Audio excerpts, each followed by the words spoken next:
Welcome to Politics Done Right. I am your host, Egberto Willies. This is a progressive program that will take the mystery out of politics. This is the program that will encourage you to make sure government becomes we the people. Whether you are liberal, progressive, conservative, or otherwise, you get to air your point of view. We are an independent media outlet that, unlike mainstream media beholden to corporations, we only owe allegiance to you.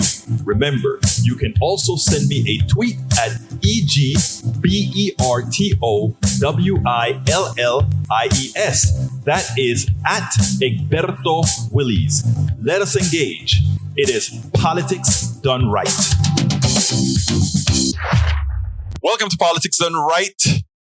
From the studios of KPFT 90.1 FM Houston, your community radio station, we have a great program for you today. Today, we have State Representative Jasmine Crockett. She's actually running for U.S. Congress. Did you know that? To replace the venerable Eddie Bernice Johnson. She's going to talk about what it is to serve your constituencies, etc. We also have an article that I want to cover in the Houston Chronicle. They're doing a great piece about how religious leaders are ripping off the taxpayers and causing us all to pay more for school taxes, etc. But in that article on the part 1, they did something that I call subliminal racism. Whether it is intentional or not is immaterial, but it is something that is codified into the minds of many that I want to explore. We cover a whole lot of other stories, so hang tight because I think you're going to enjoy what we're doing here. Again, moving the message forward. Please, folks, don't forget, do whatever you can. We are having like a silent donation time now. So kpft.org, help us out. You can get Politics Done Right Mondays through Fridays on Facebook Live at facebook.com/politicsdoneright. On YouTube Live at politicsdoneright.com/YouTube.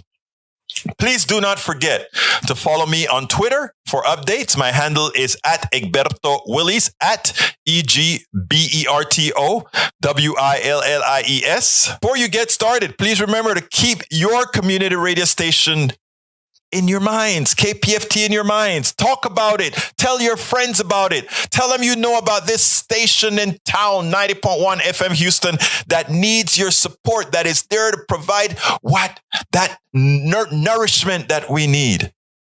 713-526-5738. KPFT.org. Visit us online. Contribute online. KPFT 90.1 FM. You can visit us at kpft.org. Let me get to the Houston Chronicle article. Why are POC so upset? Why are Black people so upset? Why are Latinos so upset? I'll tell you why. There's an article that came out yesterday. People wonder why is it, I've had people all over the place. They've called me the N-word, doing this kind of work. N-word, all kinds of things that I don't let it bother me. In fact, I try to befriend them. I try to see where their heads are, where they're coming from. I try to be the person that's going to look beyond. Because I understand most of this stuff is generated by ignorance and so forth. So anyhow, I read this article. It's a Houston Chronicle article. The title was, Some Texas religious leaders live in lavish tax-free estates thanks to obscure laws. So we know who the rich churches are mostly. And again, I don't want to be racial here, but in this case, I must. Most of these big, mega rich churches, there are a lot of Black and Latino mega churches as well.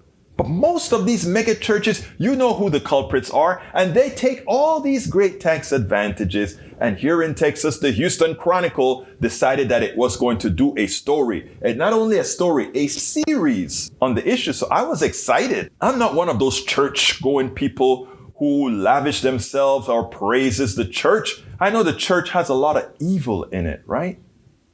So anyhow, I'm reading the article and the guy did a great job. He went to the tax assessor collectors. He figured out what homes were not paying taxes, which preachers lived in mansions and all these great things. And it's like, wow, that is great. He's doing the right thing. And he's not naming preachers per se, but he's naming organizations, etc., etc., etc., right? And then it happened, right? When it is time to give a representative example of a church pastor taking advantage of the tax system.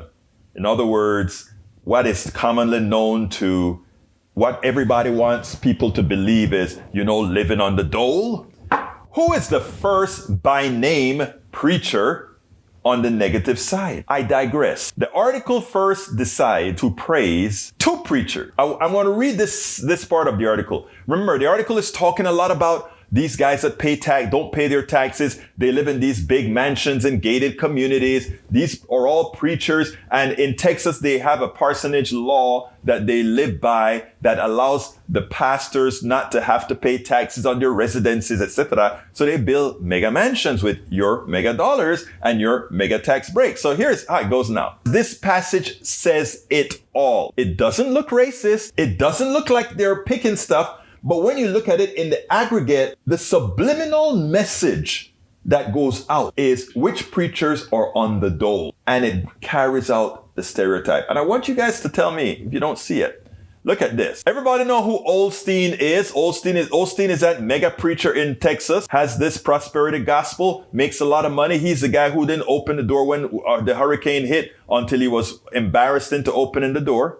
By the way, I do like his messages when he starts talking a lot about prosperity stuff. He has some good messages. But again, preacher, Osteen, he has a big problem. And the other one is Hagee from San Antonio. Hagee, we all know is I don't want to call him a racist, but Hagee's a guy who's hate homosexuals, who hate everybody else and has a lot of other problems. But that's who this article decided to highlight as the ones that are good in paying tax. I want to read the article now. I just needed to give some context there. It says the following. Well-off religious organizations that clearly have the means to afford their taxes don't have to seek the exemption. Lakewood Church did not ask the Harris County appraiser for a tax break on the 15,000 square foot residence of the state's most famous prosperity gospel preacher, Joel Osteen. His annual tax bill comes to $218,000 a year, according to the county. Osteen, who hasn't taken a salary since 2004, believes it's important for donors to know all their money goes to the church, said the brother-in-law, Don Olive. He could take the parsonage break, Olive said, but he pays his property taxes, just like he's supposed to do. Property records also show that San Antonio Cornerstone Church didn't seek an exemption for any clergy residences in Bexar County. Appraisals records show its well-known spiritual leader, John Hagee, pays $42,000 annually in property taxes. A spokesman said the matter was personal and declined to comment, but he pays his taxes. So here, these two controversial white pastors, they pay their taxes on their property taxes. But let's continue. But Harris County Appraisal District documents show New Light Church World Outreach and Worship Centers pay no taxes on its 25,000 square foot mansion in Spring, perched on the shore of a private lake and occupied by its high-profile leader, I.V. Hilliard. The 11.8 lot includes 3 hot tubs, 2 fountains, and a swimming pool. Who else did they pick on? Let me see. 2 controversial white preachers they lift up as being good tax-paying preachers. His name is, ¿cómo se llama? Ivan Uhueta, devoted to youth mastering. He didn't pay his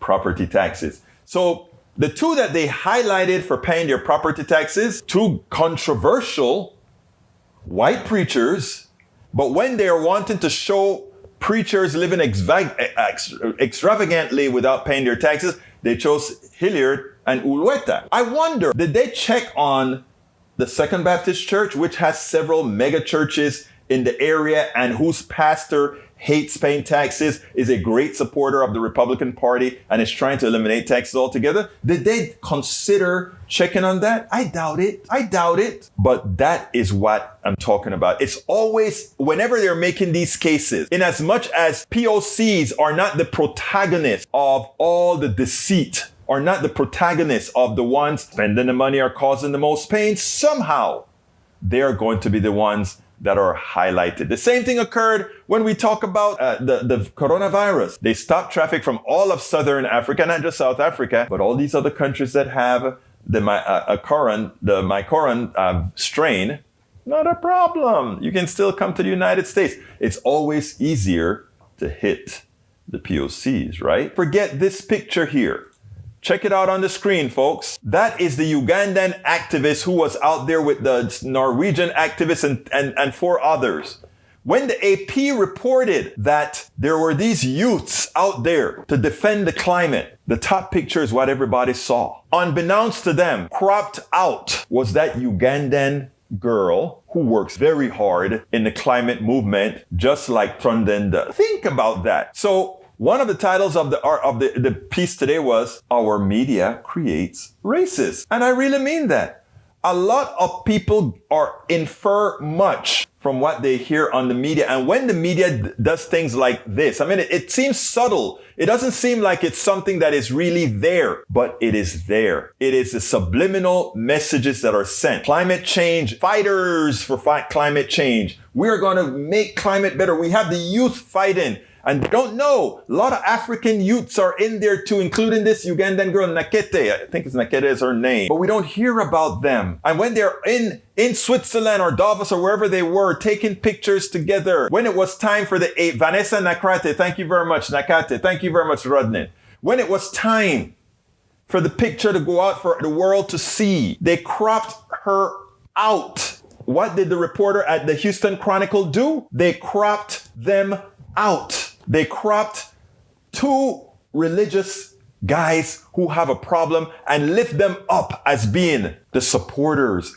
and defenders of paying their taxes. And when it was time to show 2 who didn't pay their taxes, they showed a Latino and they showed an African American. Now, they don't come out and they don't have to say anything. What's in your mind is that message that has been promoted to you over and over and over again. POCs on the dole, others upstanding, taking care of business. It's not quite evident. You don't see it. They don't have to come out and tell it to you. It's the same thing that they did when the former leader of the Republican Party said, "We don't use the N-words anymore. We just use phrases that codify who these people are. That's all we do now." Maywood says, "Unfortunately, that's only too true, Egberto. It may not be intentional, but the net effect is the same." Let me tell you right here and there for these reporters at the Chronicle, it was intentional. And let me tell you what I mean by intentional. They wanted their article to have faces to preachers that people could recognize as doing wrong. And in order to do that, they decided to show a Latino and a Black, in as much as all the wealthy preachers in Harris County, the vast majority, don't look like Ulueta or Hilliard. It's just that simple. We spend a lot of time deconstructing the news, trying to parse it into a form that everybody can understand. We try to find those little nitpicks where it flies above the fray, etc. If you really like these videos that we do, I want to ask a big favor. Please go ahead. Number 1, subscribe to our channel. And number 2, please join if you can. Thank you so kindly for watching. Keep watching. Please remember to share. We must populate the entire internet with our progressive message, a message that we know is what most Americans say that they want. So help us, please join. Right now, the big issue is on abortion, is on a woman's right to choose, a woman's right to control her own body. We can talk and talk and talk and talk. But Lawrence O'Donnell said something that I didn't quite know yesterday. We got a very conservative Supreme Court, and the people who are going to be screwed the most by this conservative court are people in red states. The people who claim they wanted that Supreme Court are the ones that are going to pay the price, the results of having that conservative Supreme Court. Check this out. The Republican side of the argument in the Supreme Court did not use the word liberty. The opponents of abortion on the Supreme Court today argued that because the word abortion is not mentioned in the Constitution, the Supreme Court should have no role in establishing abortion laws. That should be left entirely to the states. To be clear, you're not arguing that the court somehow has the authority to itself prohibit abortion, or that this court has the authority to order the states to prohibit abortion, as I understand it, correct? Correct, Your Honor. As I understand it, you're arguing that the Constitution's silent and therefore neutral on the question of abortion. In other words, that the Constitution's neither pro-life nor pro-choice on the question of abortion, but leaves the issue for the people of the states or perhaps Congress to resolve in the democratic process. Is that accurate? Right. That provoked Senator Elizabeth Warren today to say that Congress should pass a law establishing the principles of Roe versus Wade as the law of the land in statute. Senator Warren, a former Harvard Law professor, will join us in our discussion of this case tonight.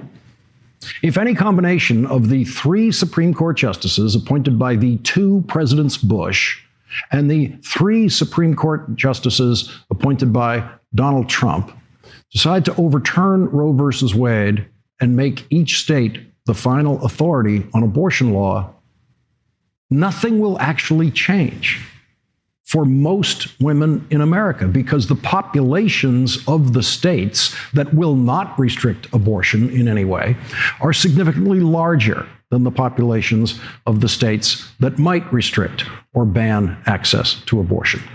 At this point in our history, Roe versus Wade is simply protecting the women in very Republican states, protecting their liberty. And in truth, Roe versus Wade is really only protecting the women in those states who cannot afford to travel to New York or California or Illinois or one of the many other states that will always safely and responsibly provide abortion services. No one rich in Mississippi will be affected by any change in this law. No Republican woman, rich woman in Mississippi, not one Republican rich daughter in Mississippi would ever be affected by the change in the law that the state of Mississippi is asking the court to approve. It would just be economically disadvantaged women in Mississippi who would then find themselves struggling to somehow come up with the money to be able to travel to another state in the pursuit of liberty. Justice Sonia Sotomayor made the point about how many Supreme Court justices, including Republican-appointed Supreme Court justices, have supported Roe versus Wade over decades, and what it will mean if the current Republican Supreme Court justices decide to overturn it.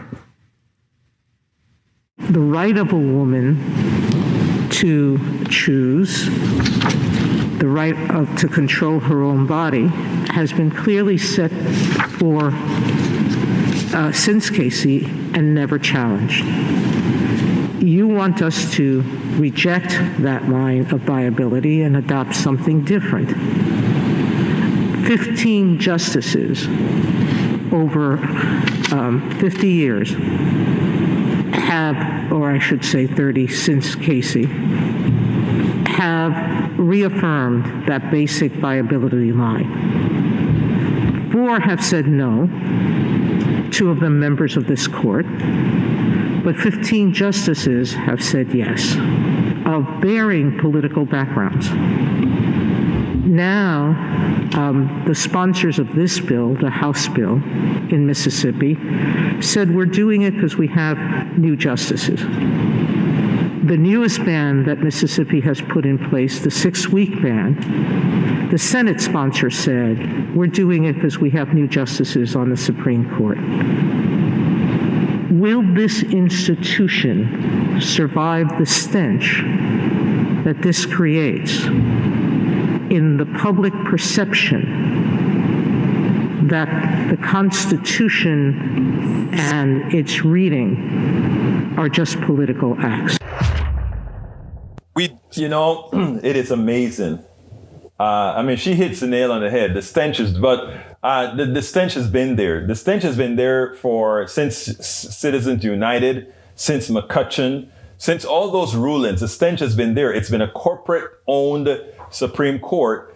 And when you talk about a conservative Supreme Court, solving issues like gender issues and childbirth issues and abortion issues for the Supreme Court is just, we'll just talk about it, give them a bone. The debate isn't about killing a baby. The debate isn't about any of that, because the debate is whether we can tell a woman. Let's be clear here. From just a scientific point of view, a child in the womb of a woman, and this look, I have no position that I should viably take with respect to what a woman thinks, what she does to her body, etc. But think about this. You are forcing a woman to, a fetus is a parasite, right? It 100% depends on taking the energy of the mother. Should a woman decide that she doesn't want to do that, that has got to be her choice. Now, folks like to talk about you kill a fetus, you're killing a baby. The truth of the matter is women naturally abort fetuses and blastocysts and all these things throughout their pregnancy, period. None of us have the education, none of us has the knowledge to come out here and say that a fetus is a living human being, okay? That's number one. Now, if you want to believe that, if you want to believe that a fetus is a human being, by all means, it's a free country. Believe that. Force your wife, whether she wants to or not, if she accidentally gets pregnant, to carry that baby. Force the people under your control, which should be none, but we know where the patriarchy lives. Have you worry about them in your religious entity or wherever you are, but do not impose that economic burden on a woman. And you know what is so ironic more than anything else?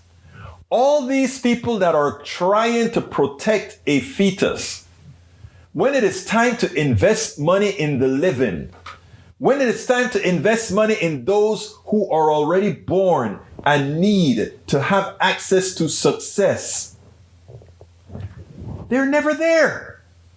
They are absolutely never there. They don't want government to do anything positive, but they want government to tell a woman, I will tell you what you can do with your body. You know what I bet? If they said to men, in other words, we cut a piece of your thing off if you impregnate a woman, I bet if you said that, the laws would change. I bet if men could carry babies and it affected their careers, I bet they'll find some other way to talk about it. But you see, in a patriarchal society where everything is governed by the penis, until we extricate that false patriarchy out of it, we'll continue to get those things. I tell you, there's one thing. I grew up a chauvinist. I grew up a sexist. I grew up all those things. But you know what was interesting? Having a daughter, because I remember telling her when she was young, go to that pastor and ask that pastor, why can't women be pastors too? In her church, the women did most of the work, yet all the men were deacons and sporting their waiting for the women to do things, right? Look, that's a pastor that. Luckily, they both my wife and my daughter remained in that church, and that is I'm not a church going guy, but it's a church I love. And I love the people in that church. And the reason I love the people in that church, my wife is a deacon in that church. Women are deacons in that church. Women are preachers in that church. Women are doing everything men do in that church. Equity. But you know what? When it comes to anything else, we know what it's all about.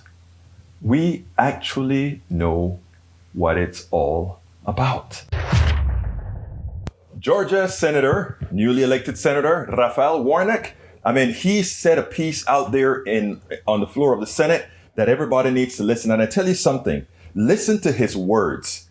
If after having the majority of the Senate, well, again, 50-50 plus the vice president, if we don't accomplish the things that we need to, specifically going forward, build back better as well as voter rights, in other words, making sure that we protect against voter suppression, etc., we really don't deserve to have leadership. If we allow the minority party to get their will against the will of the American people, why should the American people put us there? I want you to listen to Warnock, and then we'll take it on the other side.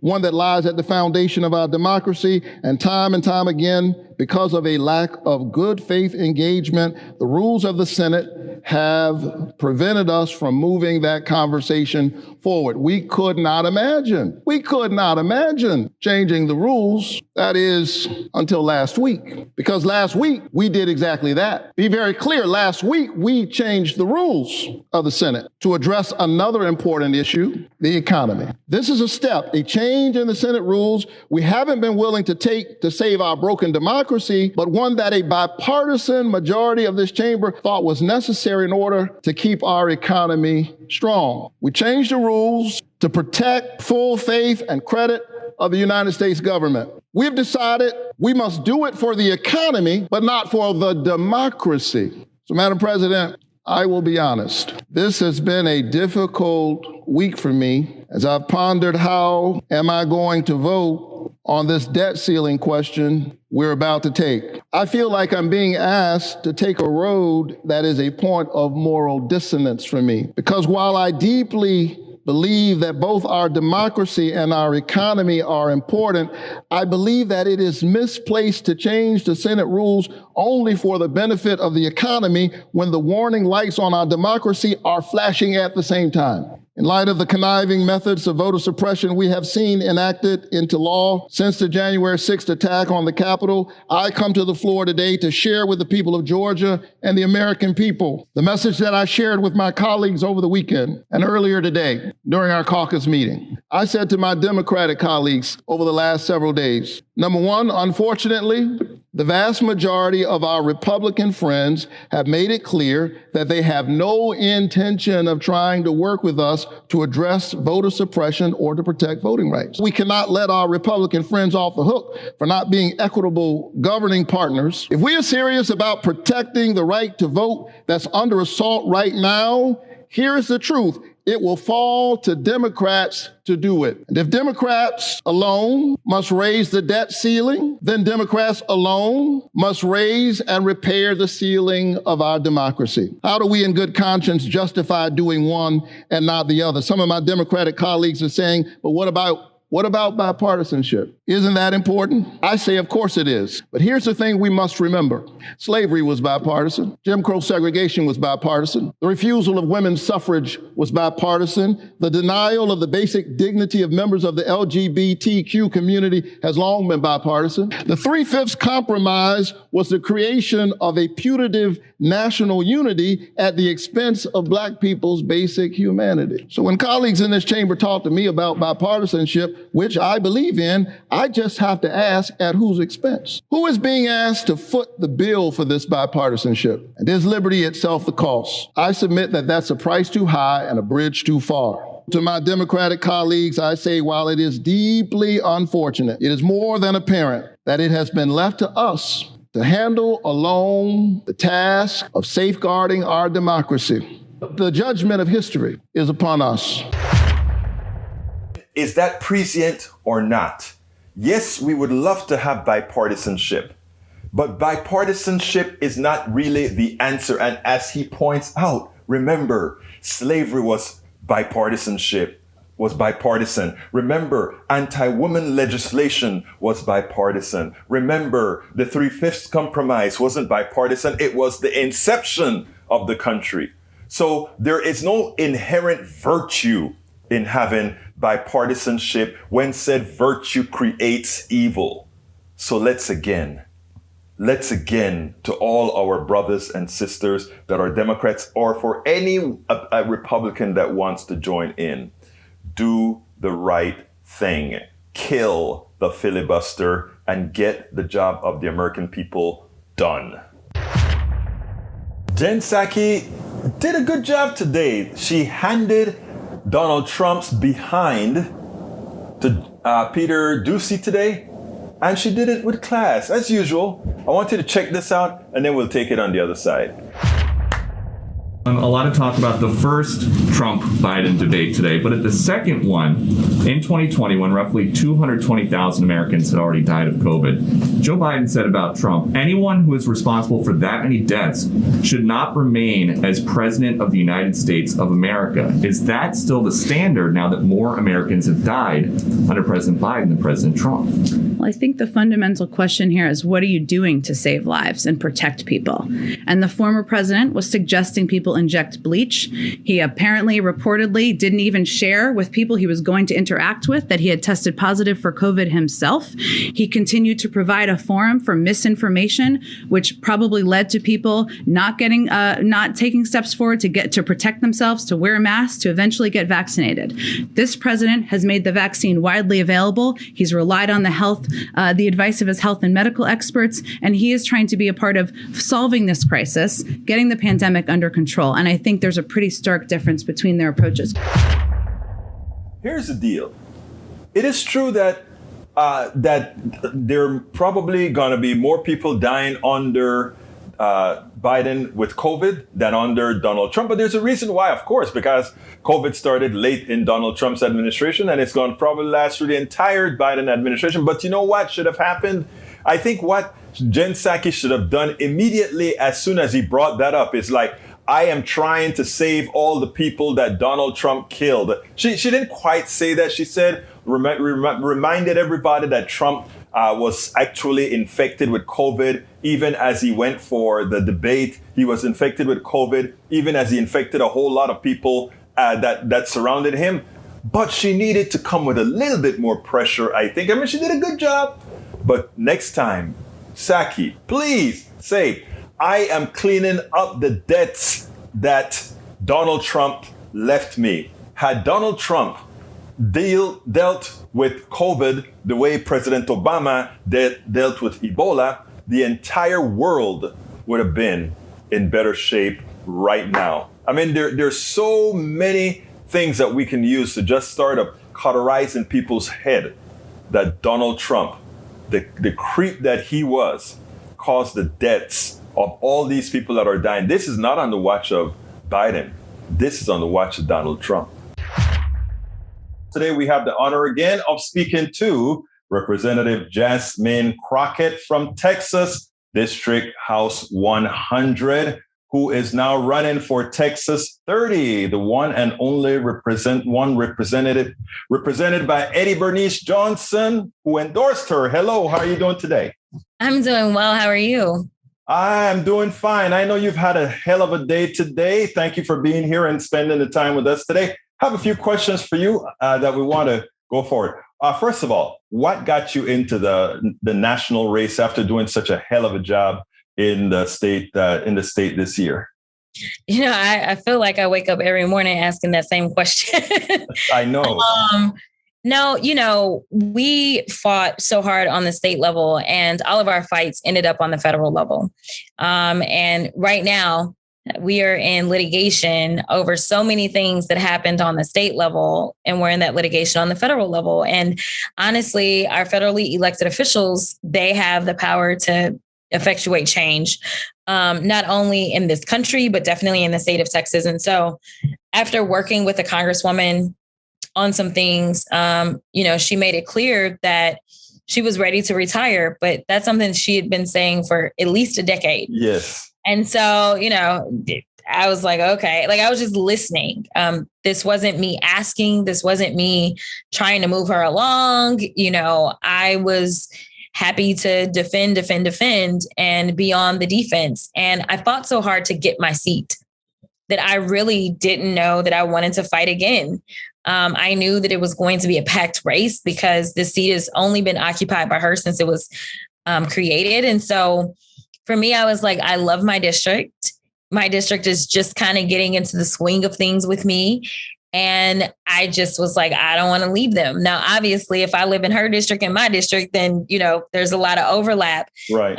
Not my complete district, but, after you work to build these relationships, it's hard to think, let me start and build new ones and more. And so I just didn't know. And I got a call from a supporter of mine, and he said, what you need to recognize is you'll at least have an opportunity to be on the offense. In Texas, you're going to constantly be on defense. And so if you want to really get the types of bills passed that you really want passed, I can't tell you when you'll be on the offense, but at least things shift on a national level. They don't shift in Texas. And that really stuck with me. And I thought, this is my opportunity to do more than deflect, but to actually get progressive policies passed. And that was really a turning point for me in deciding to run. Now, you just made a statement. You said to get progressive policies passed. Are you going to be running here in Texas as an unabashed progressive, or maybe not those words, but simply letting people know what you want to offer them? Right. So, in fact, the interview I just did, I was explaining that my record speaks for itself. No one can come up against my record and act like there's any deficiencies in my record or act like my record is anything less than progressive. And there are people in this race that are running as theoretical progressives, right? Right. It's all fun and games until you're really in the game. And we don't know how you will really govern. Well, I have governed in a very progressive way. Now, my district itself, we are not Travis County, right? Mm-hmm. So it ain't Austin. Right. So in certain words don't necessarily work, but my policies work. Mm-hmm. So we will focus on my policies because my district loves my policies. But I don't know how they'll feel about certain words, right? So if I'll be going around and knocking on a door and saying, I'm a progressive, probably not. No. They actually love to hear that I'm a Democrat. That's what they want to hear. They want to hear that I'm a Democrat. And it's really kind of I would say an age thing, so to speak, right? It's a generational thing. My district, the core voters are going to be older African-Americans. They don't know nothing about what a progressive is. Mm-hmm. They know what a Democrat is. And that's what they want to hear. And so I tell them I'm a Democrat, which I am. And then I talk to them about the work that I think is important. And those things are actually progressive things, right? So I don't know that I'll be like, oh, progressive, which we have all these people in my race that are running and they're like progressive. And there's somebody that definitely is to the right.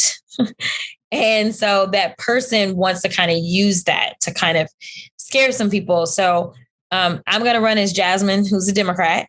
And I'll talk to you about my policies. No, I think you have the most name recognition right now based on, and not only that, but you have the real important endorsement down. How was your district redrawn with the new gerrymandered state of Texas? Did they pack more people in your district? In District 30, or what did they do? Yeah, so District 30 was the most unchanged district in the state. Okay. And even though that was the case, they definitely used District 30 to do some illegal nonsense. So to the west of District 30 is District 6. Mm-hmm. That's a district that Trump only carried by 3 points. And my classmate, Jake Elsie, actually won that seat in a special election over the summer. And so that seat was so tight. In a real election, it may have been lost. Right. Special election is a little different, but in a regular election, it potentially was going to be lost. And so what they did is it was only 3 counties within it. You had Tarrant County, Ellis County, and Navarro County. And now there's somewhere between 7 and 9 counties. So they really picked out the people. Oh, man. And what they did is in the very diverse portion of Tarrant County, they decided to cut those people up. So they left a few people in there. They put some of the people over, and they took about 50,000 of the people and put them over into Eddie Bernice Johnson's seat. And then what they did is on the eastern side of the district, they took those minorities and brought Colin Allred, who had never gone south of 30. Right. He had never gone south of 30. And they took Colin Allred's district and they drug him down and they had him grab up those minorities on the eastern side of the district. So they used the district, right? Mm-hmm. The district was overpopulated by approximately 30,000 people. So all she really needed to do was shed. She didn't need to get new people. She just needed to get rid of some of, and they knew where they were going to put those people. Yeah, exactly. So, no, go ahead. Yeah, well, let's go ahead before we move on to policy and ask about how did you win her endorsement that quickly? Because it seems to me like what that's going to do is that's going to freeze out a whole lot of people, especially if you have talking about a whole lot of older people in there. She has a character in that district. So it's hard to believe that a lot of the people aren't going to follow her lead, if you will. Oh, yeah. I think that it's the most powerful endorsement that one could have is to have someone that, has been elected or in some form of public service for the last 50 years. So, there are people that, they've been voting for her their entire lives. Right. And they trust her. And so it's absolutely going to be paramount. But I'll tell you that I earned her endorsement by doing the work. There have been people for years calling her, asking her, when are you going to retire? Will you endorse me? I can tell you that I never asked her to endorse me. Not once. We didn't really talk about me potentially. There were a few conversations where she said, oh, when you go to Congress one day, like she would say things, but I never said those things. These were things that she said, and people don't know how hard she works.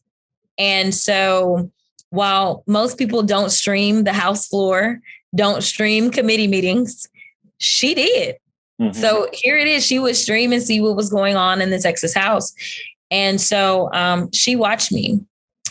Unbeknownst to me, you never know who's watching. You never know. Absolutely. Yeah. And I think that there were those people that thought that this was a superficial endorsement, right? That this was about the fact that I was the young thing that was on TV. And those are people that don't know her.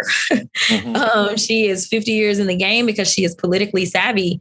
And so the real story is that she watched me and she asked people about me, and we worked together in redistricting. And so she was able to better understand how I think, how hard I work.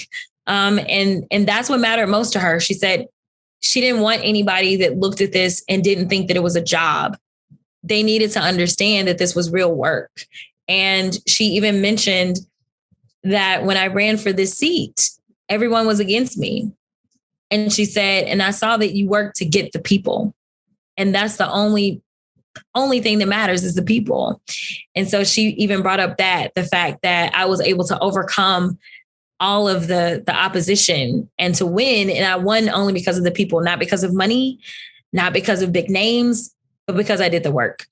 Well, I think anybody who's watched you over the last year alone, you're a freshman in the state house. And I think being a leader as a freshman in the first house speaks a lot. You did a whole lot when you went out there to Washington to keep a lot of them folks together. And I think you went ahead, if I remember correctly, you led the pack. You went ahead of everybody else before they got to Washington, D.C., right?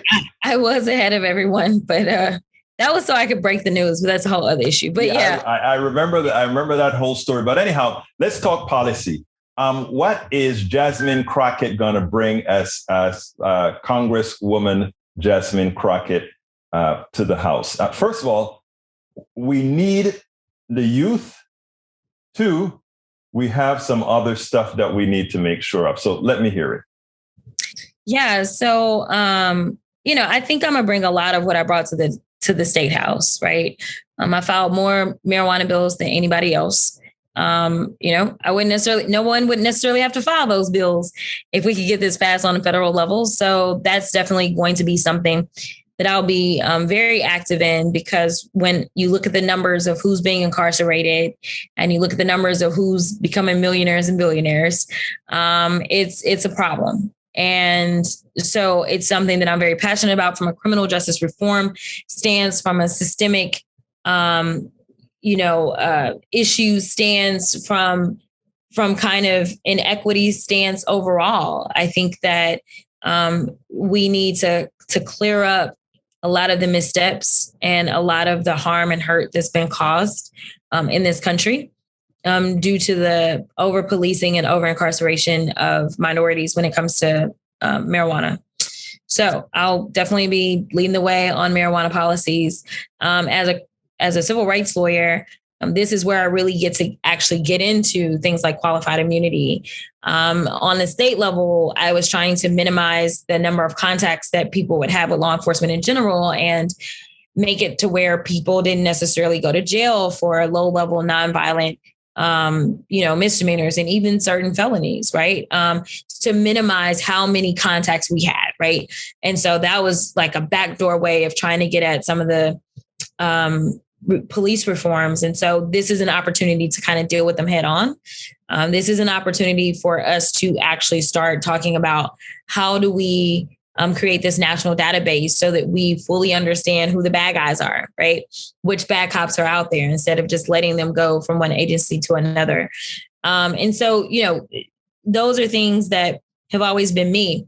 The things that I never thought that I would have to fight, the things that are probably leading issues for me at this moment have to do with voting rights, which is our very democracy, right? It's something I feel like I sound like a broken record on because I've been screaming and yelling from the top of my lungs about it.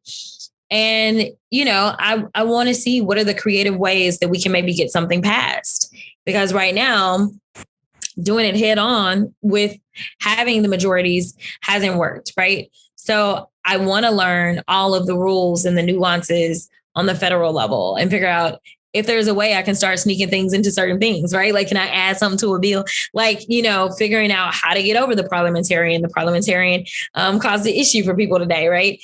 And so, those are things that you learn on the House level, or the state level, and just kind of figuring that out on the federal level so that we can start getting some kind of relief. Is there a way to tack this to any money, right? Like, I want to know these things. Like, if you don't do this, can I keep some of your money? Like, all those kinds of things. Obviously, you can't talk about voting rights without talking about redistricting. It's all kind of tied in. I want to expand the court because, frankly, we had a seat that was stolen or two. And the way that this court is operating is less than optimal as far as everything that we know about. Operating politically. Yeah, not as a court, politically. Exactly. So, I want to expand the court. I want to make sure that we work on repo rights, right? So I was really excited to see that the FDA approved kind of this national ability to get an abortion pill without actually having to walk in and do an appointment. It'll be interesting because I want to read through all of it and compare it to the legislation that went through during the special session that nobody talks about because we've been so stuck on the first bill. But that was about limiting the number of weeks in which someone could actually receive abortion pills through the mail. So I think it can't be more than 7 weeks or something. So I want to read through kind of the two and see how they mesh up. It's obviously difficult to enforce the Texas law. So who knows what you're getting in the mail and why, right? And when. So, that'll be kind of that part. So I think we'll be in decent shape. So I'm happy, but that was a workaround. That was a workaround for a country that has a government that's failing them. And so those are the things that I think I'll be tasked with is figuring out these workarounds to make sure that we are doing more protecting than harming. Let me tell you one thing. You mentioned about being able to do things on the federal level. One of the reasons that we can't get things on the federal level is that we don't have enough people who are unabashedly aggressive in the policies they support and know exactly how to go against the opposition without fear. Yeah. And one of the things I think you're admired for throughout the country, and why the news media seem to be pulling you over all of the times, is because that is the fact that you're not scared to really confront the way many Democrats seem to be fearful in the way they confront the right. I hope that we get more Jasmine Crockett's running, because what we need in 2022 is a hell of a lot more. Joe Manchin said something that got to me, and he said the following. I want to hear your response about it. He said, and I know you went and you met with him as well, but he said, if progressives want their policies, elect more progressives.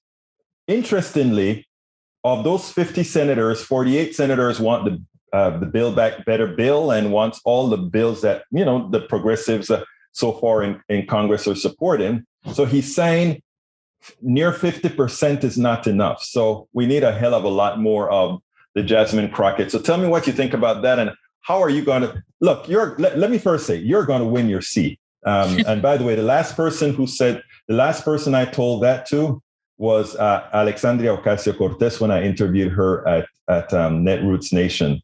And she smiled with her innocent self when she was 4 years past. That was 4 years back. And she didn't only win, but she beat the guy who was supposed to be Speaker of the House, replacing Nancy Pelosi. So what I'm telling you, Jasmine, is you're going to be winning the House district. What do you think about bringing more progressives along with you? Yeah, so I think we've got a shot. It's crazy to say something like that in Texas, but I do. I think that we've got a shot. I think Greg Casar is really making waves. And I think that he's doing a great job. I think that the district he's running in is the perfect district for his personality. And I think he will probably be the most outspoken. I really do. Mm-hmm. And then Jessica Cisneros, she's running. Yes, she's running against, Henry Cuellar. And it's interesting because that's a district that is down at the border, and so it's the border districts that things get tricky down there. Mm-hmm. And so I'll be interested to see, because obviously the lines changed as well. Right. And so there are definitely people that have never met Cuellar, mm-hmm. right? Like they're new people. And so it'll be interesting, but it gets tricky. So I've not been down to see kind of how Jessica runs like on the ground. Right.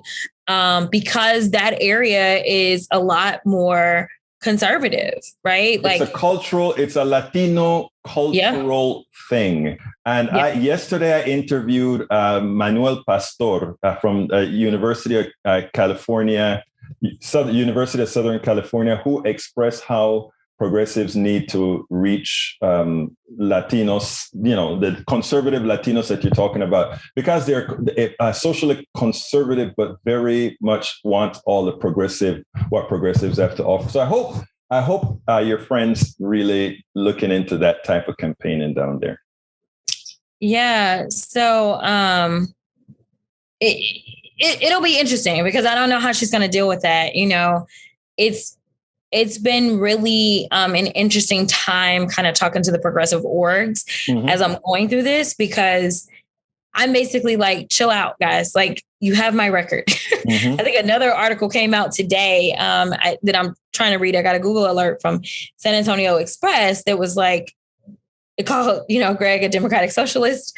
And then it said, the headline was like, Democratic Socialist Greg Casar, and like, the most liberal member of the Texas House, right? Like, there's an article that talks about the two of us, right?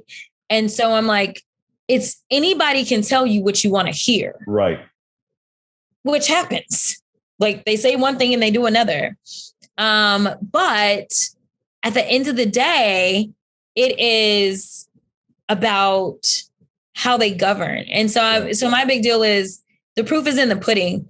But I know my district better than somebody from the outside. Right. I know what works in my district. And so, it'll be interesting. And I'm hoping that Jessica knows her district because, a lot of the issues that, we have kind of generally with like some of the votes have to do with, not supporting like repro rights. Right. Like but down there, it probably plays well. I mean, we just lost a colleague in the House who was down south, and he became a Republican, and Trump immediately endorsed him. Right. And he was a Democrat, but he had voted with the Republicans on guns. He voted with the Republicans when it came to repro issues. Like, he was voting against us. You know what I mean? So, it's about knowing your districts, because at the end of the day, if you're going to represent your area, you got to represent your area. Exactly right. So I think that getting more progressives is possible. I just think it's about how we package this and how we sell it. Magic. I think magic. Yeah, because we're still Texas, and all it takes is Republicans kind of jumping on a bandwagon and making something seem like it's so scary and ridiculous, and then we're out of there, and we don't accomplish our goals. So I think we need to package things and allow like real progressives to have an actual track record, to let them package themselves in the way that works for their district. Well, you're absolutely right. And I like what you said about telling progressives at times they need to know when to chill. And that's some of what we work on. Well, anyway, Representative Crockett, please, last question that I always ask. What would you have liked me to ask you that I didn't? I don't know. I guess ask me if I'm saying, no, I'm just kidding. It's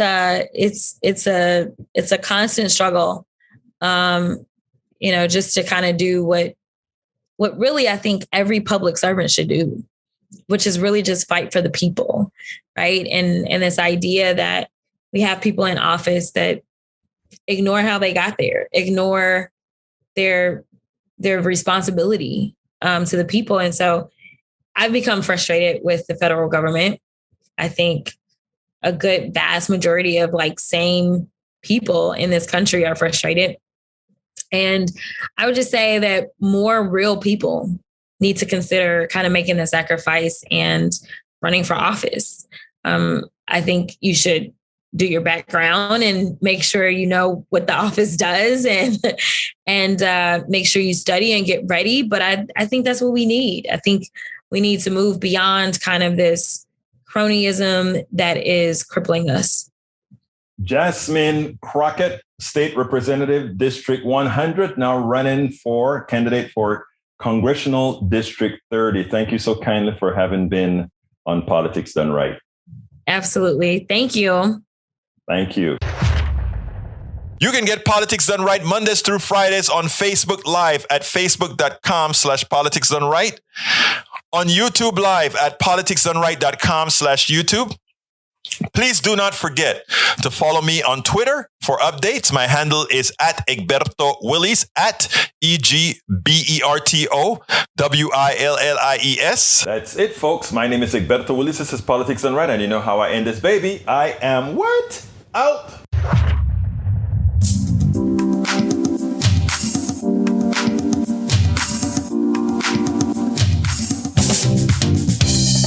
Welcome to Politics Done Right. I am your host, Egberto Willies. This is a progressive program that will take the mystery out of politics. This is the program that will encourage you to make sure government becomes we the people.